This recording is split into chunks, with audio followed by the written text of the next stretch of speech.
Dear student, in the last lecture we have seen non-conventional energy resources. मागच्या तासाला आपण त्या ठिकाणी अपारंपरिक अशा प्रकारचे असणारे काही ऊर्जेचे असणारे काही स्रोत जे आहेत तर ते स्रोत त्या ठिकाणी पाहिले. तर त्याच्यामध्ये पहिला आपण त्या ठिकाणी पाहिला होता की सोलर एनर्जी, याला आपण त्या ठिकाणी सौर ऊर्जा म्हणताना दिसतो. त्याच्यानंतर विंड एनर्जी, पवन ऊर्जा, टायडल एनर्जी, सागरी अशा प्रकारची असणारी जी काही ऊर्जा, आणि चौथा भाग त्या ठिकाणी आपण पाहिला hydro electric or hydel power station. याच्यानंतरचा असताना जो काही पुढचा असताना जो काही भाग जो आहे तर तो भाग आपल्याला त्या ठिकाणी पाहिजे. आपण त्या ठिकाणी नॉन कन्व्हेन्शनल एनर्जी सोर्सेस म्हणजे अपारंपरिक अशा प्रकारचे ऊर्जेचे असणारे काही स्रोत जे आहेत तर ते स्रोत त्या ठिकाणी आपण पाहतोय. तर त्याच्यामधला पुढचा आपल्याला पाहिजे आहे की energy obtain from oceanic wave. आता ओशनिक वेव्ह आता काय म्हटलेलं आहे की सर्वसाधारणपणे आपण त्या ठिकाणी पाहिले काय पाहिलेलं आहे म्हणजे समुद्रातील असताना जे काही लहरी जे आहेत तर त्या लहरींपासून मिळणारी जी काही ऊर्जा जी आहेत, आपल्याला माहिती आहे की समुद्र जो आहे तर त्या समुद्रामध्ये लाटा ज्या आहेत तर त्या लाटा त्या ठिकाणी तयार होताना दिसतात. काय म्हटलेलं आहे की while sea waves move forward in a certain direction the water moves up and down regularly at a position.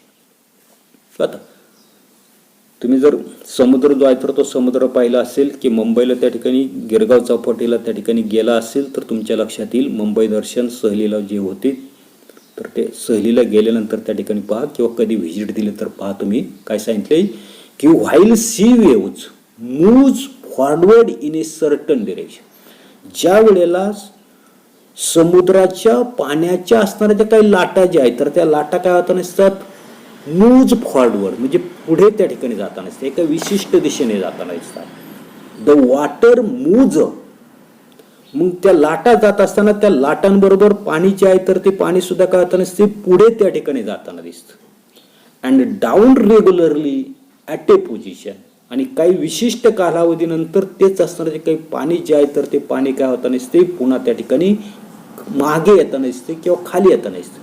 म्हणजे समुद्रातील असणाऱ्या ज्या काही लाटा ज्या आहेत तर त्या पुढे पुढे जाताना एखाद्या ठिकाणी पाणी जे आहे तर ते पाणी नियमितपणे वर खाली त्या ठिकाणी होत असताना दिसतं. आणि this too can be use to generate electricity, आणि या गोष्टीचा असताना जो काही उपयोग जो आहे तर तो उपयोग करून काय केलं जातं विद्युत निर्मिती जी आहे तर ती विद्युत निर्मिती त्या ठिकाणी केली जाते. म्हणजे पाणी जे आहे तर ते पाणी काय होतं नसते वर खाली अशा पद्धतीने त्या ठिकाणी ते होताना दिसते. अप अँड डाऊन असं आपल्याला त्या ठिकाणी म्हणता येईल किंवा टू अँड फ्रो अशा प्रकारचे पाणी जे आहे तर ते पाणी त्या ठिकाणी काय होताना दिसते जाताना येताना दिसतं. याचा सुद्धा वापर करून काय करू शकतो इलेक्ट्रिसिटी जी आहे तर ती इलेक्ट्रिसिटी आपण निर्माण करू शकतो, विद्युत ऊर्जा त्या ठिकाणी निर्माण करू शकतो.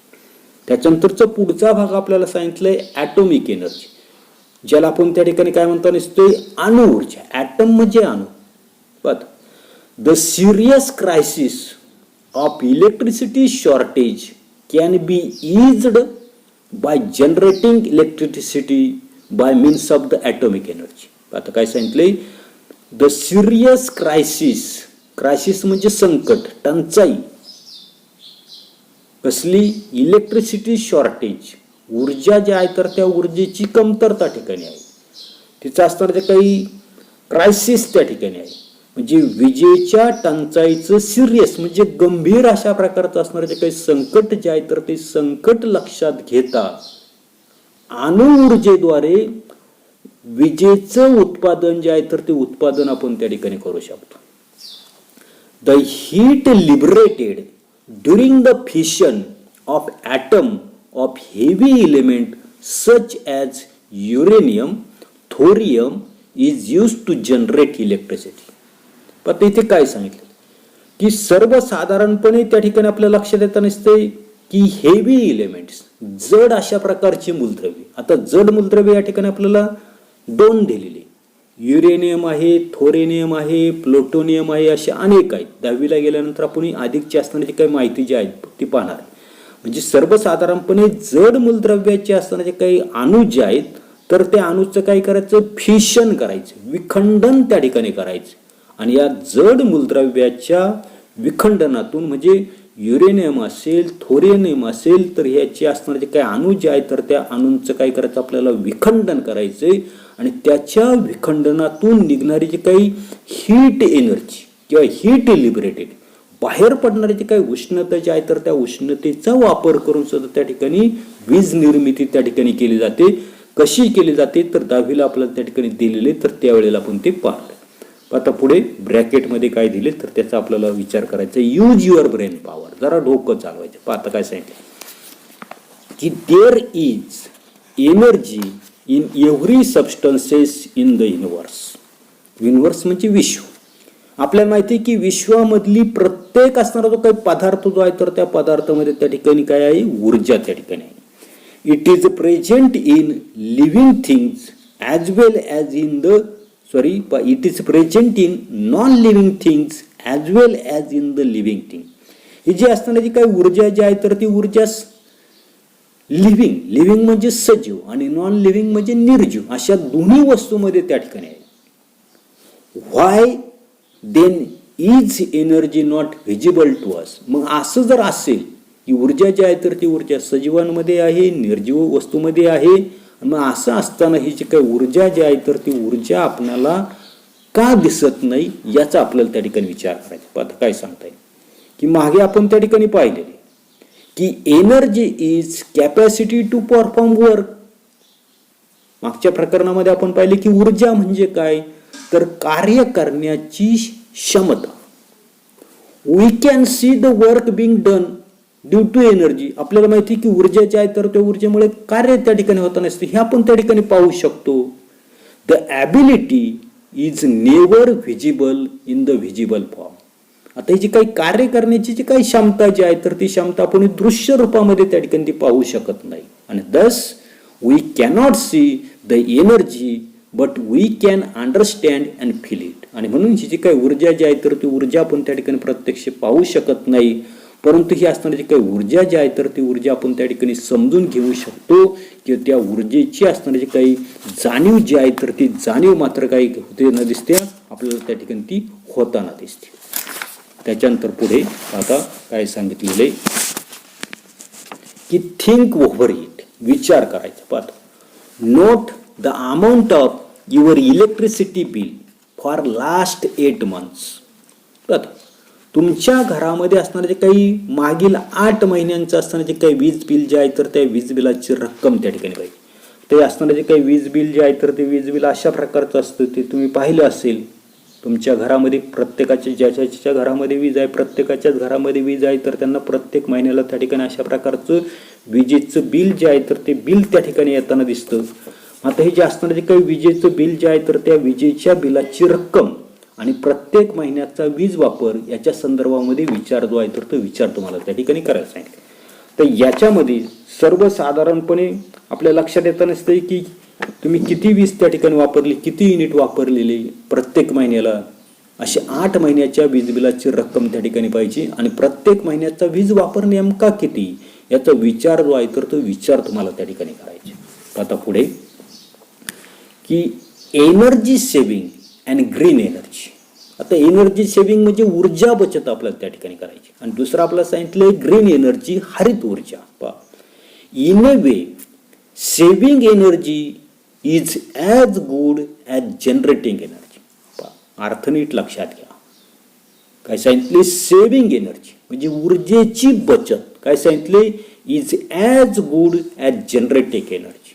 विजेची बचत ही एका अर्थाने विद्युत निर्मितीच त्या ठिकाणी आहे. आता कशी, आता काय सांगितलंय there are several ways of energy saving. ही जी काही ऊर्जेची बचत जी आहे तर ती ऊर्जेची बचत करण्याचे अनेक मार्ग त्या ठिकाणी सांगितले. कोणता such as putting of lamp when not needed. म्हणजे गरज नसताना असणारे जे काही घरामध्ये असणारे जे काही दिवे जे आहेत विजेचे असणारे जे काही दिवे आहेत, ट्यूबलाईट असेल काही असेल ते असेल तुमच्याकडे, तर ते गरज नसताना काय करायचे तर त्या ठिकाणी ते ऑफ ठेवायचे, बंद ठेवायचे. दुसरं आपल्याला सांगितलं making maximum use of the sunlight. म्हणजे जास्तीत जास्त असणारा जो काही सूर्यप्रकाश जो आहे तर त्या सूर्यप्रकाशाचा जास्तीत जास्त वापर करणं, म्हणजे गरज नसताना दिवे बंद करणं किंवा सूर्यप्रकाशाचा जास्तीत जास्त वापर करणं हे ऊर्जा बचतीचे त्या ठिकाणी अनेक मार्ग त्या ठिकाणी सांगितले. पुढे saving energy and energy resources is very necessary. म्हणजे ऊर्जा बचत करणे ही काय सांगितलं आपल्याला, काळाची त्या ठिकाणी गरज आहे. काय सांगितलं की saving energy and energy resources is very necessary. ऊर्जा बचत करणे ही त्या ठिकाणी काळाची गरज आहे. तर का, otherwise we will have to face serious calamity like global warming. असं जर त्या ठिकाणी केलं नाही तर आपल्याला काय सांगितलंय, सिरियस कॅलॅमिटी म्हणजे त्या ठिकाणी गंभीर अशा प्रकारची समस्या. कोणती, तर जागतिक तापमान वाढ.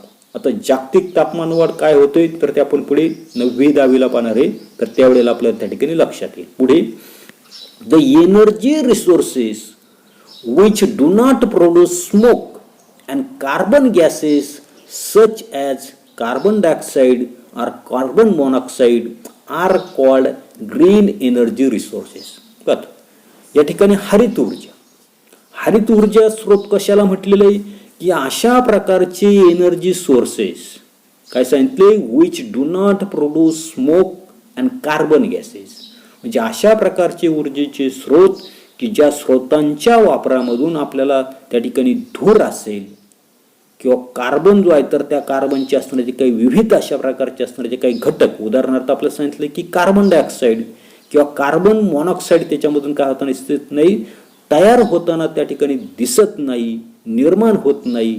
आणि अशा प्रकारचे असणारे काही स्रोत जे आहेत तर त्या स्रोतांनाच काय म्हटलेलं आहे, ग्रीन एनर्जी सोर्सेस, हरित ऊर्जा स्रोत. Greater use of such resources is the need of the hour.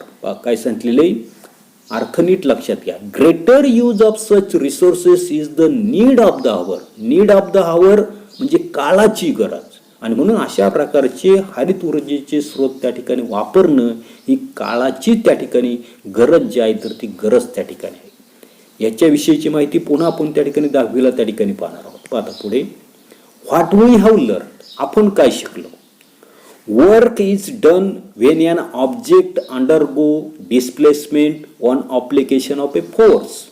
म्हणजे बल जे आहे, फोर्स जो आहे तर तो फोर्स लावून, ॲप्लिकेशन ऑफ द बल, बल लावून एखादी असणारी काही वस्तू जी आहे तर त्या वस्तूचं आपण डिस्प्लेसमेंट करतो. म्हणजे विस्थापन जे आहे तर ते विस्थापन त्या ठिकाणी होताना दिसतं. तेव्हा त्या ठिकाणी कार्य जे आहे तर ते कार्य त्या ठिकाणी घडून येताना दिसतं. त्याच्यानंतर एनर्जीची डेफिनेशन दिलेली, ऊर्जेची व्याख्या त्या ठिकाणी दिलेली की energy is the capacity to do work. कार्य करण्याची क्षमता म्हणजेच ऊर्जा. The various forms of energy are mechanical energy, heat energy, light energy, sound energy, chemical energy and electrical energy. त्याच्यानंतर आपण त्या ठिकाणी असताना जे काही ऊर्जेची असणारी काही विविध रूपं जी आहेत तर ती विविध रूपं पाहिली. मेकॅनिकल एनर्जी यांत्रिक ऊर्जा, हीट एनर्जी उष्णता ऊर्जा, लाईट एनर्जी प्रकाश ऊर्जा, साऊंड एनर्जी ध्वनी ऊर्जा, केमिकल एनर्जी रासायनिक ऊर्जा, इलेक्ट्रिकल एनर्जी विद्युत ऊर्जा. अशी ऊर्जेची विविध अशा प्रकारची असणारी काही रूपं जी आहेत तर ती रूपं आपण त्या ठिकाणी पाहिली. त्याच्यानंतर पुढे, something that can be use to obtain energy is called as energy resource. म्हणजे ऊर्जा मिळवण्याचं साधन ज्याच्यापासून आपल्याला ऊर्जा मिळताना दिसते त्याला आपण त्या ठिकाणी ऊर्जा स्रोत त्या ठिकाणी म्हणताना दिसतो. Energy resources are of two kinds. ऊर्जा ज्या आहे तर त्या ऊर्जेचे 2 प्रकार त्या ठिकाणी पाहिलेत. पहिला आपण त्या ठिकाणी कन्व्हेन्शनल किंवा त्यालाच त्या ठिकाणी नॉन रिन्युएबल त्या ठिकाणी म्हटलं, म्हणजे पारंपरिक अशा प्रकारची, किंवा त्याला त्या ठिकाणी आपण अनवीकरणीय. आणि दुसरा आपण त्या ठिकाणी पाहिलंय नॉन कन्व्हेन्शनल ऑर रिन्युएबल, म्हणजे त्या ठिकाणी अपारंपरिक, ज्याला आपण त्या ठिकाणी नवीन करणे अशा प्रकारची ऊर्जा स्रोत त्या ठिकाणी म्हणताना दिसतो. पण याच्यावरची असणारी काही एक्झरसाइज जी आहे तर ती एक्झरसाइज तुम्ही त्या ठिकाणी सोडवण्याचा त्या ठिकाणी प्रयत्न करा. त्याचबरोबर या ठिकाणी असणारे ते काही पझल जे आहेत, कोड जे आहेत तर ते कोड त्या ठिकाणी दिलेले तर ते तुम्ही त्या ठिकाणी सोडवण्याचा प्रयत्न करा. एवढाच असणारा जो काही भाग जो आहे तर तो भाग आपण या तासाला पाहणार आहोत. पुढच्या वेळेला पुढचं असणारे जे काही प्रकरण जे आहे तर ते प्रकरण आपण त्या ठिकाणी पाहणार आहोत. धन्यवाद.